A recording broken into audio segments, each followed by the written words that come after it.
Whitfield would have something to say, and then we can all answer questions at whatever you have. So we filed the lawsuit this morning in federal court alleging wrongful death of Herman Whitfield III. Mr. Whitfield was 39 years old, an accomplished concert pianist, didn't have a criminal record. He lived at home with his parents, and he was undergoing a mental health crisis. His parents called and asked for help, and the police came instead of the ambulance. Mr. Whitfield asked where the ambulance was, and he didn't get a response. The police asked if everybody was okay. Mrs. Whitfield said they were, but their son needed help.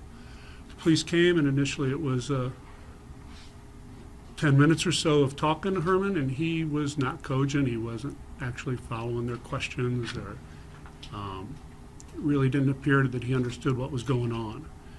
He was naked. He was sitting on his bed, and he got up from his bed, went into the hallway, into the kitchen, and into the dining room. And when he got to the dining room, one of the officers had been in the dining room with his taser pointed towards the dining room door that entered from the kitchen. And when Herman entered that room, he tased him, deployed it twice. Herman fell to the ground yelling, "Fire, fire," from the 50,000 volts of electricity pulsing through his body. Went down on the ground. The officers got on top of him, cuffed him up. That didn't take too long. Herman was unarmed. He hadn't threatened any of the officers. He didn't attempt to hit them. He didn't attempt to kick them. He didn't try to bite them or spit at them. Never threatened them at all, either before the taser or during the handcuffing. When he was on the ground, Herman was a big guy. They got on top of him, handcuffing him behind his back. He was saying, "I can't breathe, I can't breathe, I can't breathe." He said it 3 times. And then he went limp, and then he stopped moving. And the officers already had him handcuffed and kept weight on top of him. Didn't get him up off the ground right away into a position where he could breathe. And all of this is confirmed by body cam video the officers wore, which the police department has. But they haven't released it to the public yet, but they've allowed us as a family and their representatives to view it. We brought the lawsuit because what happened was wrong. Herman needed help. He didn't need the use of force, excessive force, deadly force. He needed to get mental health help. He didn't need the police to intervene like they did. There was no reason for the taser, inconsistent with their training and policy and practice, to use it against a non-resisting, unarmed, non-threatening person in that situation. They didn't need to cuff him up, and they certainly didn't need to leave him on the ground after he was gasping for breath, crying that he couldn't breathe. The police community is known for at least 25 years of the risk of positional asphyxiation. It is suffocation that happens when somebody is in that situation and they can't breathe. And just because they say they can't breathe doesn't mean they are breathing or getting enough air in their lungs in order to maintain body functions. Officers are trained, or supposed to be trained, and mostly around the country they are, that if somebody is in that prone position, face down, cuffed behind their back, to get them up right away to facilitate breathing. When we viewed the videotapes, the department confirmed, because there were representatives there with me, that one, yes, they heard him on the video saying clearly, "I can't breathe," at least 3 times. And when they were there on the ground with Herman with weight on top of him, I said, aren't they trained to get him up right away to facilitate breathing? And they acknowledged that they were. Should have been trained to do that, and that it didn't happen.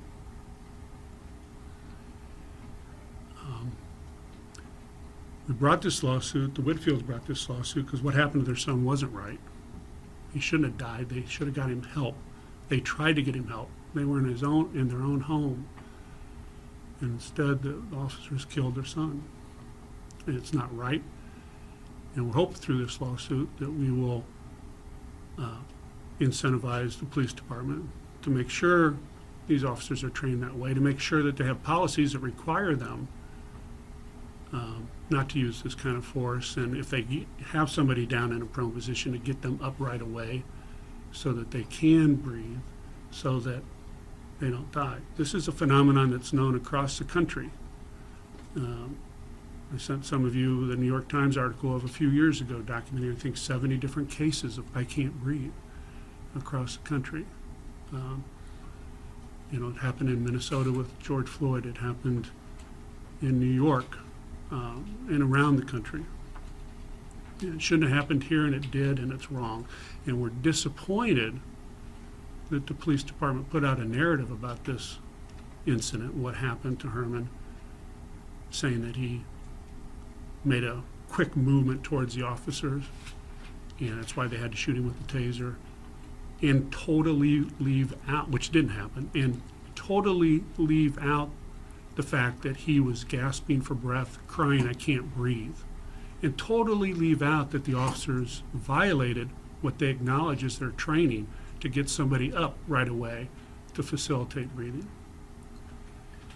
Now, this happened in the early morning hours. The city of Indianapolis says it has a trained crisis response team to handle these sorts of circumstances, but it just wasn't available because they only work 8 to 6 during the day. Well, they need to work around the clock because people need those kind of services around the clock. The Whitfields needed those kind of services, and we as a community, because the police department is our responsibility as a community, ought to make sure that we provide for the needs of those most vulnerable in our society, people that are helpless and need our assistance.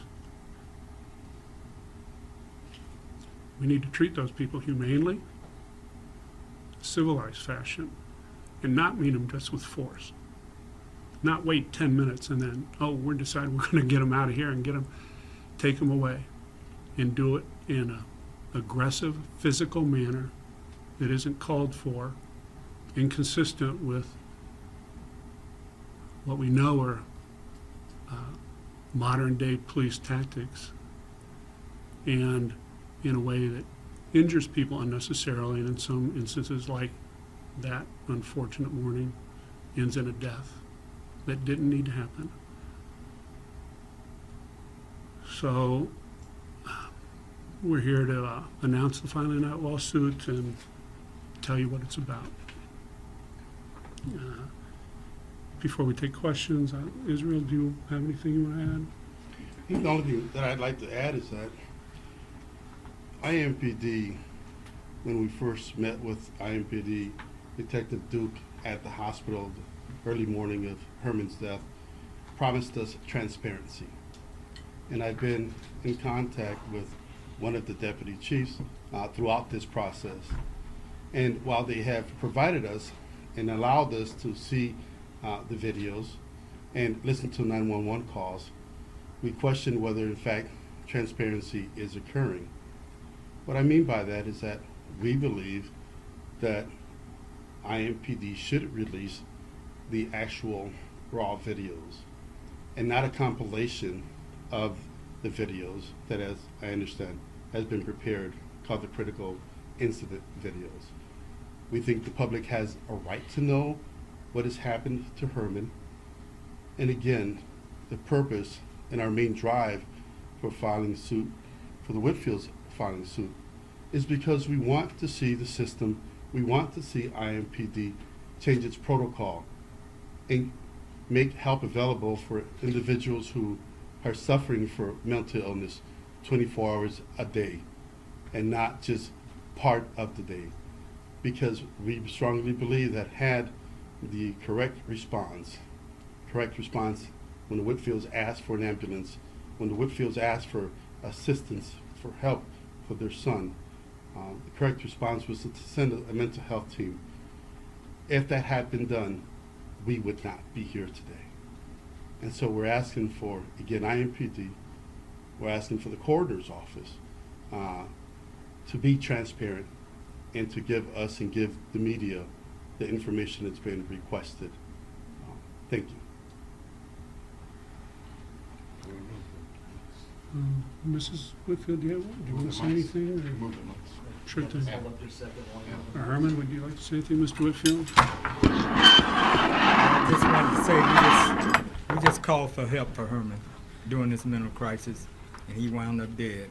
We called the first responders, who are the people you depend on in these situations, and they let us down drastically.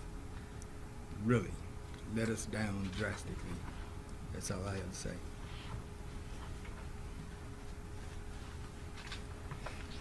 I don't have anything to say. No, I okay. just echo what my husband said. And we have been very supportive as Herman's parents. I don't know if you've read about his accomplishments. And he even talked about how supportive we were. And so we were just continuing what we've been doing for 39 years is supporting him. And Herman went to Brebeuf High School, I he went to understood. Brebeuf. Was he vice president of his He was senior vice president class? of the senior class. He's accomplished concert pianist. Did he? Yes, he started writing music when he was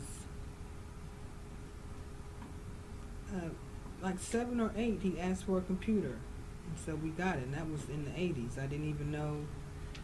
We didn't have a personal computer, but he asked for it. So we've always tried to do, to encourage him. And my family has been in Marion County since at least the 40s, and paying taxes and supporting the community and working, and we thought we were availing ourselves of services that they provide, and then they killed our son. So I'm just very disappointed and sad about what happened. I couldn't be more sad. That's all I have to say.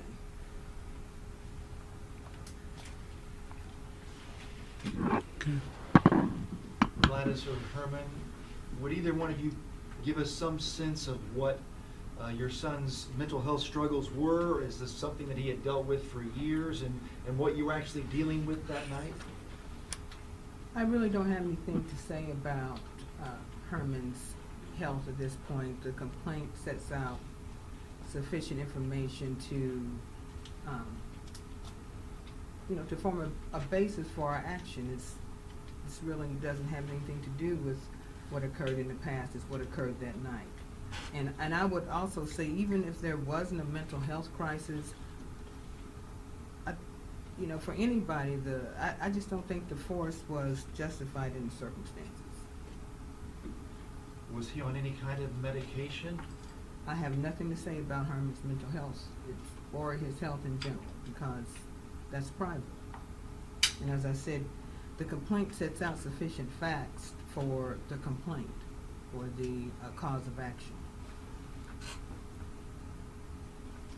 You had called for an ambulance. Were you hoping to have him taken to the hospital or prescribed some medication? Well, we wanted him to be taken to the hospital. That's what my husband said when they arrived, was an ambulance. Mm-hmm. He just, from what I understand, he just didn't seem to be cogent at the time. He wasn't really responding to when you were talking to him in any kind of logical manner. Right. And just seemed to be a bit, as you say, out of it. He wasn't combative. He wasn't violent. He was just needing some intervention to find out what was going on with him and to get him some help. Can either of you speak to what you witnessed in the home when the police came? Or were you in some other part of the house where you weren't able to witness this? Or what was your perspective? What did you see? Again, I think that the complaint lays out sufficient information that's based upon the videos that we viewed, and also may include some of our own personal observation. At this point, I'm not sure what all is in the complaint, but I don't have anything else to add about what occurred that night other than in the complaint. Other information may be forthcoming in, in the future as the action progresses. Mr. and Mrs. Whitfield, I'm so terribly sorry. And by now, those of us in media have seen your son in his YouTube videos. We've heard his music, and man, his loss is a blow to our community. And I say that to you. And I wonder if there's anything you could tell us about Herman the artist, about what he meant, his music and his art and what that all means. What's your name, please? Vic Reichert, I'm Oh, with okay. WRTV. I'm sorry, yeah, I'm so sorry. Oh, thank you. Well, he composed his first symphony, I think, at about 8 or 9.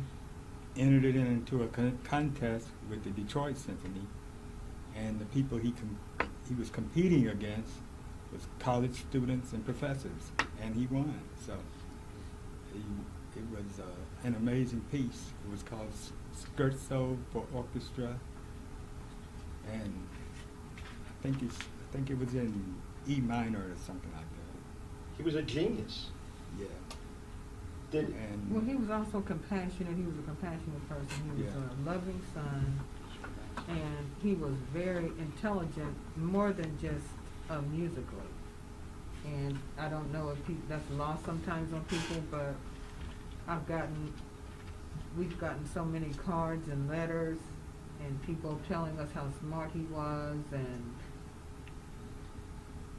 they could get in a conversation with him and it'd go to a whole nother level. And he would talk to us about all sorts of things. He enlightened us. He talked to us about music, the history of music, how it intersected with politics, because he also had a degree in political science. So,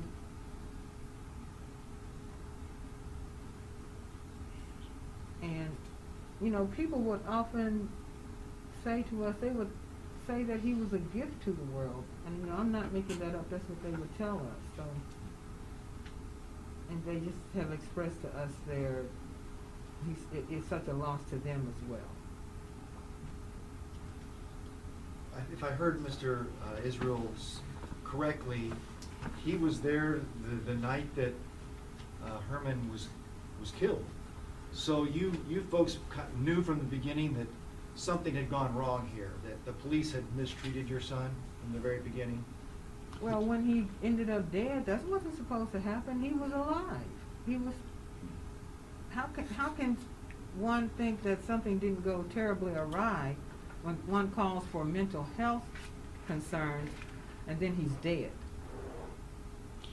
I just want to make a correction. So I'm also a friend of the Whitfields, and I arrived at the hospital with the Whitfields that early morning because law enforcement would not allow the Whitfields to leave the home as this was occurring, as they were investigating. The ambulance took away Herman, and law enforcement would not allow them to leave to follow the ambulance or to go to the hospital.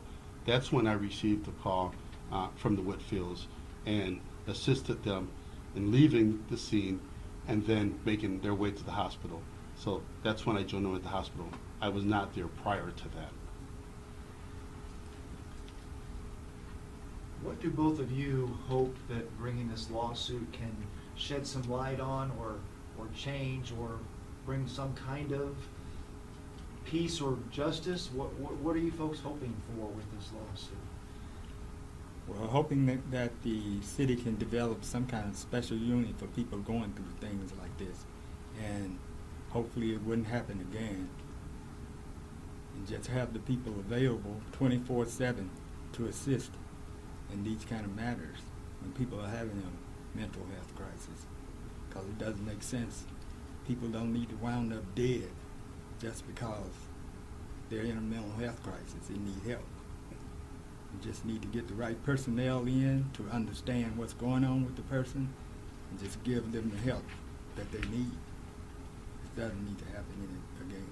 Sometimes that takes time, sometimes that takes talking, sometimes that, it takes reaching out and being compassionate. And a lot of officers are trained to well, this is a run. Got to get this run done and get to the next run. They didn't give it much time. Trained professionals wouldn't do that would have understood what was going on, would have taken the time, would have been more compassionate, would have figured out ways to get Herman dressed and out of the house so he could get some help. And that takes time. And they give him about 10 minutes. It's just sad. It's sad and it's wrong. I have another question that's hard, and I'm sorry I have to ask this, but you know, there are things that police say and do that they're not going to say out loud, right? But they hint at it. And in this case, the hints are pointing to the toxicology and things like that. So the question is there any reason to think Herman was on something that night? And again, I'm sorry. And if you want Rich or Israel to answer that, that's okay. Yeah, I don't think the parents were aware of any such thing. And if he was or not, we don't know. But the toxicology reports will show whatever they show. Could have been contributing factors, but that we're not aware of those. But the video clearly shows that he's up and breathing, and you know, he's not right mentally at the time, but physically he's okay until he's tased and then climbed on top of by 4 or 5 guys and then left in a prone position face down where he says he can't breathe. The video kind of tells you all you need to know about what happened and why it was wrong. I appreciate your call for transparency, because everybody here has asked for that video. And we are as frustrated, well, we're more frustrated, because at least you've gotten to see it. No one's seen it besides you and the police department, and that is clearly wrong. I mean, if they want to be open and honest about what happened, they need to release everything. So you've got a whole bunch of supporters on that. Well, I lost my train of thought, so keep going. It's okay. We can come back to it, although Yeah. we're going to wrap this up, I think. If Yeah. anybody has, Have take you a few more received- questions and then roll on. Marilyn? Ken, Israel and Rich, you talk about the 6 officers, why you named them individually, and do you know anything about them? Are they still employed by IMPD? And how successful do you think your pursuit of damages from them will be? Well, we did name the 6 officers who were there at the time. They are all still employed by IMPD. They are on administrative leave in the sense of they are not on the streets right now. We understand they're in administrative positions, though, working at some administrative jobs. We don't know what those are. We named them individually because under the law, I mean, the Constitution, the 4th Amendment, limits their use of force and makes officers individually liable. Now, in the real world, officers don't pay compensatory damages that are awarded against them when the harm that has occurred was in the scope of their employment, which it was clearly here. So the city of Indianapolis is ultimately going to be on the hook for any damages. But it's important to name the individual officers because they were the ones that did what they did. If there's one thing that you could say to Herman, what would it be?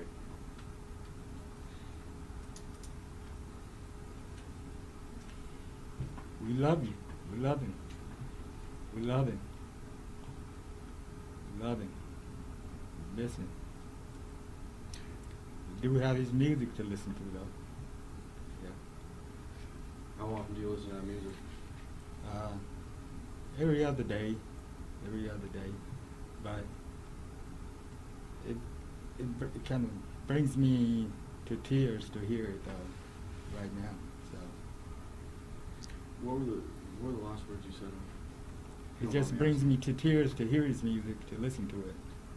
That night, what were the last words you said? The last words.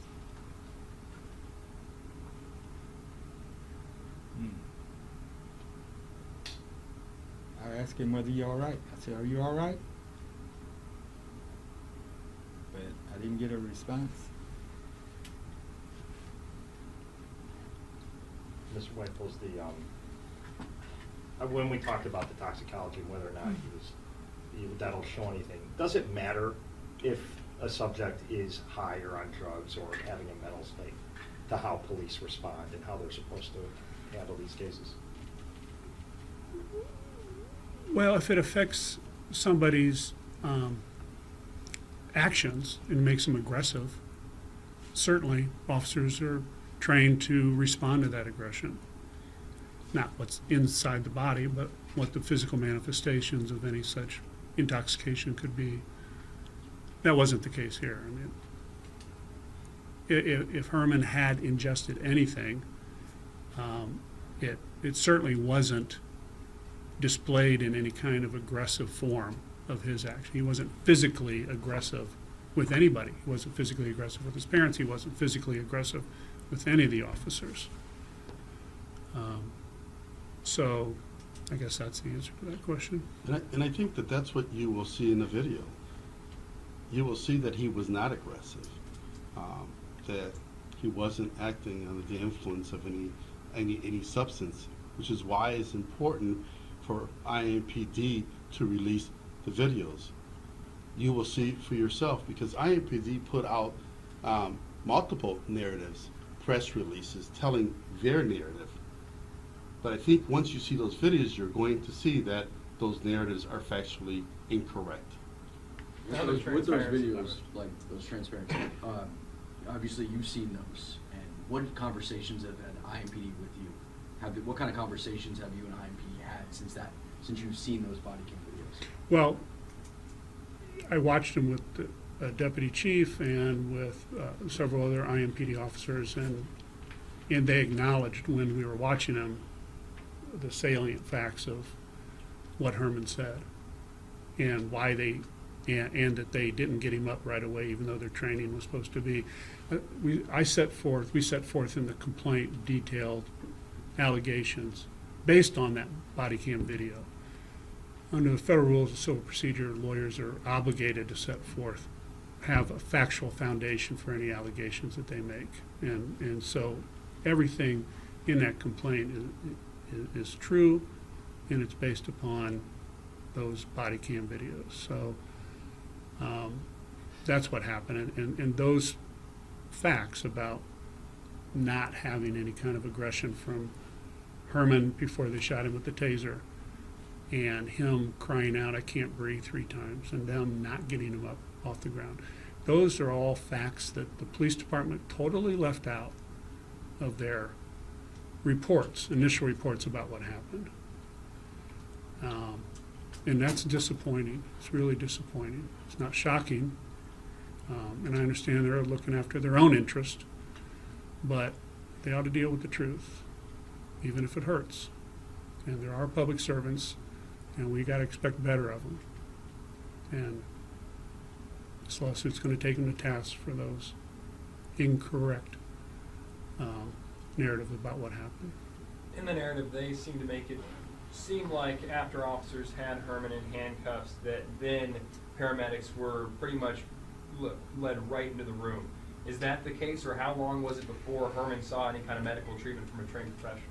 It was 3 or 4 minutes after he was down and handcuffed and lying prone, and after he had said that he couldn't breathe, before paramedics came in, directed the officers to get him up off the ground and asked Herman to get off the ground, and he was totally non-responsive. Couldn't respond. He was not moving, and he wasn't breathing. And the paramedics, you can see this in the video, went right into quick action trying to revive him with CPR, and they never were able to. Any idea when the paramedics got on scene? Were they on standby? I think the ambulance had come and were waiting at some point. We don't know exactly when they came, but they were waiting. They got him, and they were in within 3 or 4 minutes after Herman had stopped moving and was handcuffed and still down on the ground. So just to clarify, none of the IMPD officers assisted in any medical assistance during that 3 or 4 minutes? No, not at all. None performing No. CPR? No. Okay. Mr. Waples, can you describe, there's that moment before the taser was fired that police say was some kind of aggressive act. What did you see in the tape when that taser was fired? I see, well, and there's 6 different body cam videos, so you see a little bit different from each perspective. But Herman is in the bedroom, and there's an adjoining hallway out the bedroom door. He's sitting on the bed for the most part of the time that they're interacting. Sometimes he's in the hallway, and they're talking to him, and people are coming up to him. His dad's bringing him pants, and they're saying, you need to get dressed. And he goes in the bedroom, and he sits on his bed, and police officers come in, and they try to talk to him, and he's just not responsive. And at one point, and this is towards the end, and it's very short and brief, he gets up and goes out of the hall, out of the bedroom, into the kitchen, out of the kitchen, into the dining room. The body cam of, and I think it's Officer Sanchez, because he's the one that shot him with the taser, he is in the living room, which adjoins the dining room. There's no barrier between the two. He's got his taser out already, sees Herman coming out of the bedroom, going in the kitchen. He comes out and then comes around, and he's in the dining room, pointing the taser at the open dining room door. There's no door there, it's just a doorway, and waits until Herman comes out of that doorway. He takes a few steps, and he shoots him with the taser right away. That's what I saw. And I assume then that you have not received any toxicology report or official cause of death from the coroner? No, we've been in contact with the coroner's office and asked for that, but they say it's not complete. In fact, I just talked to them this morning. They said it's another week or 2. And do any of you, especially Mr. and Mrs. Whitfield, do you feel in any way that this was racially motivated or had a racial component to it in the way that your son was treated? I don't know. I would hope not. I don't know either. You just never know what's in a person's heart, so. I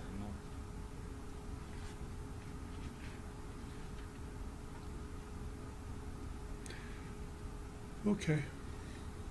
Well, thanks for being here. Really appreciate it. We can wrap it up. We obviously would like to tell people and show people who your son was. Do you have any photographs that you can share of your son? Oh, and we told some of you we would bring some, but the Whitfields said there are a lot of photographs of Herman on the internet already, nicer ones and nicer quality than what they had, they said. So they asked that you get them off of there. I mean, if you just type in on Google Herman Whitfield III, you're going to get a lot of photographs of him, and you can use any of those. Are there any approved, like, we just don't take photos and use them willy-nilly. We have to have permission to use photos.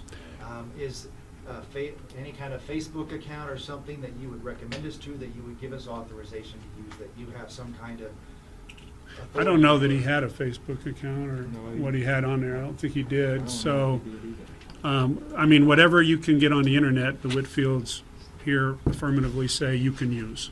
Would you say that? Yes. So there you go. You get that on audio and video. I would say with respect to